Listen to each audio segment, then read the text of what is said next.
Hello everyone, आप सुन रहे हैं ये प्यार नहीं तो क्या है। चैप्टर 74। मयंक और आरोही बास्केटबॉल कोर्ट में खड़े थे। दोपहर की हल्की धूप कोर्ट के फर्श पर तिरछी पड़ रही थी। गर्ल्स टीम प्रैक्टिस कर रही थी और मयंक उनके हर मूव पर बारीकी से नजर रखे उनको उनकी मिस्टेक्स बता रहा था। शॉट लेते वक्त हाथ का एंगल सही रखो और पास करते समय कंफ्यूजन नहीं, क्लियर सिग्नल दो। आरोही थोड़ा पीछे खड़ी थी, लेकिन उसकी नजर हर प्लेयर के साथ साथ मयंक पर भी थी। तभी कोच ने तेज आवाज लगाई, मयंक, आरोही, जरा बाहर आओ। दोनों एक दूसरे को देखते हुए कोर्ट से बाहर आए। कोच ने बिना बात घुमाए सीधा कहा, ध्रुव भी तुम्हारे साथ मिलकर ट्रेनिंग देगा। ये सुनकर मयंक और आरोही दोनों चौंक गए। आरोही के चेहरे पर हैरानी थी, लेकिन उसके दिल में हल्की सी खुशी की लहर दौड़ गई। आफ्टर ऑल उसका प्लान जो वर्क कर गया था। मयंक अविश्वास से बोला, क्या ये मेरे साथ मिलकर ट्रेनिंग देगा? कोच ने हाँ सिर हिला दिया। मयंक की भौएं तन गई। उसने झट से सवाल किया, लेकिन क्यों? मैं ट्रेनिंग दे रहा हूं ना। कोच ने गहरी सांस लेते हुए कहा, मुझे पता है, और मैंने शुरू से ही तुम दोनों को साथ में ट्रेनिंग देने के लिए कहा था। अब जब तुम दोनों तैयार हो तो फिर दिक्कत कैसी? मयंक ने तुरंत बीच में टोका, किसने कहा मैं तैयार हूं? मैं बिल्कुल भी तैयार नहीं हूं इसके साथ ट्रेनिंग करवाने के लिए। कोच का स्वर अब थोड़ा सख्त हो गया। तुम पहले ही हाँ कर चुके हो, अब पीछे हटने का ऑप्शन नहीं है। मयंक ने दांत भींचते हुए कहा, मैं ट्रेनिंग देने के लिए इसलिए तैयार हुआ था क्योंकि ये मेरे साथ नहीं था। अगर ये मेरे साथ रहेगा तो मैं ट्रेनिंग बिल्कुल नहीं दूंगा। इतना कहकर उसने गुस्से से ध्रुव की तरफ देखा। वहीं ध्रुव थोड़ी दूरी पर खड़ा था, होठों पर हल्की सी डेविल स्माइल, आंखों में अजीब सा आत्मविश्वास। वो सिर्फ मयंक को ही नहीं बल्कि आरोही को भी देख रहा था, लेकिन आरोही बिल्कुल शांत खड़ी थी, जैसे इन सब से उसका कोई लेना देना ही नहीं। मयंक कुछ और बोलता उससे पहले ध्रुव ने शांत लेकिन चुभते हुए अंदाज में कहा, क्यों? मेरे साथ ट्रेनिंग करवाने में दिक्कत क्या है? या फिर डर लग रहा है कहीं मैं तुमसे बेहतर साबित ना हो जाऊं? ये सुनते ही मयंक का गुस्सा और भड़क उठा। वो चिढ़ते हुए बोला, मैं किसी से नहीं डरता, तुमसे तो बिल्कुल भी नहीं। ठीक है, मैं तुम्हारे साथ ट्रेनिंग देने के लिए तैयार हूं, लेकिन मेरी एक शर्त है। कोच पहले तो राहत की सांस ले चुके थे, लेकिन शर्त सुनते ही फिर चौंक गए। उन्होंने तुरंत सवाल किया, कैसी शर्त? मयंक अकड़ते हुए बोला, ट्रेनिंग हेड मैं रहूंगा, इससे मेरी हर बात माननी होगी। जैसे मैं कहूं वैसे ही ट्रेनिंग करवाएगा।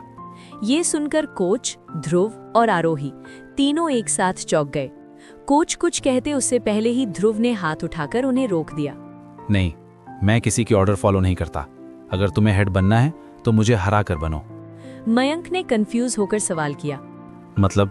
ध्रुव उसकी आंखों में देखते हुए बोला, मतलब ये कि हम दोनों एक मैच खेलते हैं, जो जीतेगा वही हेड बनेगा। अगर मैं जीता तो तुम मेरी हर बात मानोगे, और अगर तुम जीते तो मैं, बिना किसी बहस के। कोर्ट के आसपास खड़े स्टूडेंट्स में हलचल मच गई। मयंक पहले झिझका, लेकिन वो जानता था ध्रुव ऑर्डिनरी प्लेयर नहीं है। लेकिन फिर उसे कल का मैच याद आया जब उसने ध्रुव को हराया था, जिस वजह से ओवर कॉन्फिडेंस धीरे धीरे उसके चेहरे पर लौट आया। मयंक मन ही मन बोला, ये अच्छा मौका है इसका घमंड तोड़ने का। अगर ये हार गया तो इसे मेरी हर बात माननी होगी। जब तक ट्रेनिंग चलेगी ये मेरे इशारों पर खेलेगा, और इसका सारा एटीट्यूड एक कोने में पड़ा मिलेगा। उसने अब ध्रुव को देखकर सीधा कहा, ठीक है, मैं तैयार हूं। आरोही ध्रुव के इस चैलेंज से बिल्कुल खुश नहीं थी, फिर भी वो कुछ नहीं बोली। आरोही को डर था अगर मयंक जीत गया तो ध्रुव को उसकी बात माननी पड़ेगी, और ये बात उसे बिल्कुल भी मंजूर नहीं थी। एक पल के लिए उसने सोचा ध्रुव को रोक ले, लेकिन जब उसने ध्रुव की आंखों में देखा तो वो शांत हो गई, क्योंकि ध्रुव की आंखों में एक अलग ही कॉन्फिडेंस चमक रहा था। मयंक की चैलेंज एक्सेप्ट कर लेने के बाद ध्रुव आरोही की तरफ देखने लगा। आरोही भी उसे ही देख रही थी। वो दोनों बस एक दूसरे की आंखों में देख रहे थे। ध्रुव को देखकर ऐसा लग रहा था जैसे वो आंखों से ही कह रहा हो, अब देखना बेस्ट कौन है। साइड में खड़े कुणाल, तनीषा और निकिता भी ये सब देख रहे थे। तनीषा ने धीरे से कहा, ध्रुव का दिमाग खराब हो गया है क्या? अगर हार गया तो इसे मयंक की हर बात माननी पड़ेगी, और वो भी इतनी आसानी से। ये ध्रुव की पर्सनैलिटी पर बिल्कुल भी सूट नहीं करेगा। कुणाल हल्के से मुस्कुराकर बोला, रिलैक्स, ध्रुव तब तक चैलेंज नहीं देता जब तक उसे अपनी जीत का यकीन ना हो। वो सिर्फ रिस्क नहीं लेता, वो रिजल्ट प्लान करता है। मैच शुरू हुआ। पहले कुछ मिनट दोनों बराबरी पर थे। ध्रुव के मूवमेंट स्टेबल थे, वहीं मयंक के मूव्स फास्ट और अटैकिंग थे। भीड़ की सांसें थमी हुई थी, लेकिन धीरे धीरे मयंक का स्कोर बढ़ने लगा। 1, 2, 3 लगातार शॉट्स। अब माहौल बदलने लगा था। सबको लगने लगा शायद इस बार भी मयंक ही जीतेगा। ध्रुव के चेहरे पर अब हल्की सी बेचैनी दिखी, उसका फोकस लूज होने लगा। तभी कोच ने ब्रेक अनाउंस किया। ब्रेक के दौरान ध्रुव जब पानी पी रहा था, उसका पूरा ध्यान बास्केटबॉल कोर्ट पर था और वो ये सोच रहा था कि आखिर वो गलती कहाँ कर रहा है। तभी कुणाल उसके पास आकर बैठ गया और ध्रुव की तरफ देखकर बोला, क्या हुआ, नर्वस हो? ध्रुव, तू नर्वस क्यों हो रहा है? ध्रुव ने उसे बिना देखे जवाब दिया। मैं नर्वस नहीं होता। कुणाल हल्के से हंसकर बोला। अच्छा, लेकिन तुझे देखकर तो ऐसा लग रहा है जैसे तू प्रेशर में खेल रहा हो। ध्रुव चुप रहा। कुणाल अब सीरियस होकर बोला, एक बात बता, तू ये मैच सिर्फ चैलेंज के लिए खेल रहा है या कोई और वजह भी है? ध्रुव के दिमाग में तुरंत वो पल घूम गया जब आरोही ने मयंक को सिलेक्ट किया था। उसने इस बार भी कुछ नहीं कहा। कुणाल ने मुस्कुराकर कहा, ठीक है, मुझे मत बता, लेकिन तू खुद से तो ये नहीं छुपा सकता ना। ध्रुव कुणाल की तरफ देखने लगा। कुणाल एक बार फिर बोला, तुझे पता है कि तू ये मैच क्यों खेल रहा है, तो तू जिस रीजन से खेल रहा है उसे ही अपने माइंड में फोकस करके खेल। देखते कौन तुझे हरा पाता है। कुणाल की बात पर ध्रुव हल्के से मुस्कुरा दिया और अपनी आंखें बंद करके अपनी मिस्टेक्स के बारे में सोचने लगा। ब्रेक खत्म होने के बाद ध्रुव दोबारा कॉन्फिडेंस के साथ बास्केटबॉल कोर्ट की तरफ बढ़ने लगा, पर जाने से पहले उसने आरोही को देखा जो उसे देखकर स्माइल कर रही थी और उसे बेस्ट ऑफ लक का इशारा कर रही थी। ये देख ध्रुव के फेस पर स्माइल आ गई। मैच दोबारा स्टार्ट हुआ। इस बार ध्रुव की चाल में पहले जैसी जल्दबाजी नहीं थी। वो शांत था लेकिन खतरनाक तरीके से फोकस्ड। उसकी आंखें अब सिर्फ बॉल पर नहीं, मयंक की हर मूवमेंट पर थीं। मयंक ने पहले की तरह अटैकिंग मोड में खेलना शुरू किया, लेकिन इस बार ध्रुव उसे पूरी तरह ऑब्जर्व कर रहा था। एक शानदार स्टील, फिर तेज ड्रिबलिंग और एक क्लीन शॉट। जल्द ही स्कोर बराबर हुआ। वहीं भीड़ में हलचल बढ़ने लगी। मयंक ने अगला अटैक किया, लेकिन ध्रुव ने उसे ब्लॉक कर दिया। इस बार उसके चेहरे पर हल्की सी मुस्कान थी, जैसे वो कह रहा हो, अब मेरी बारी है। धीरे धीरे मैच का पूरा रुख बदलने लगा। जो स्कोर मयंक ने अपना बढ़ाया था, वो एक एक पॉइंट करके ध्रुव खत्म करने लगा। ध्रुव अब मयंक पर भारी पड़ रहा था। उसकी स्पीड, उसका कंट्रोल, उसकी टाइमिंग, सब कुछ परफेक्ट थी। आखिरी कुछ मिनटों में तो जैसे कोर्ट पर सिर्फ वही था। उसने लगातार 2 शॉट लगाए। फाइनल विसिल बजी और ध्रुव ने मयंक को बुरी तरह हराकर मैच जीत लिया। कोर्ट तालियों और शूर से गूंज उठा। गर्ल्स टीम खुशी से चिल्लाने लगी। कुणाल ने ताली बजाते हुए तनीषा से कहा, मैंने कहा था ना, ध्रुव रिस्क नहीं लेता, रिजल्ट प्लान करता है। आरोही के चेहरे पर राहत साफ दिखाई दे रही थी। उसने गहरी सांस ली, जैसे उसके सीने पर रखा कोई भारी पत्थर हट गया हो। ध्रुव ने एक पल के लिए उसकी तरफ देखा। उनकी आंखें मिली और उस एक नजर में न जाने कितनी बातें थी, जीत, भरोसा और कुछ अनकहा सा। वहीं मयंक, उसका चेहरा बिल्कुल सफेद पड़ चुका था, जैसे उसका खून सूख गया हो। वो हार को पचा नहीं पा रहा था।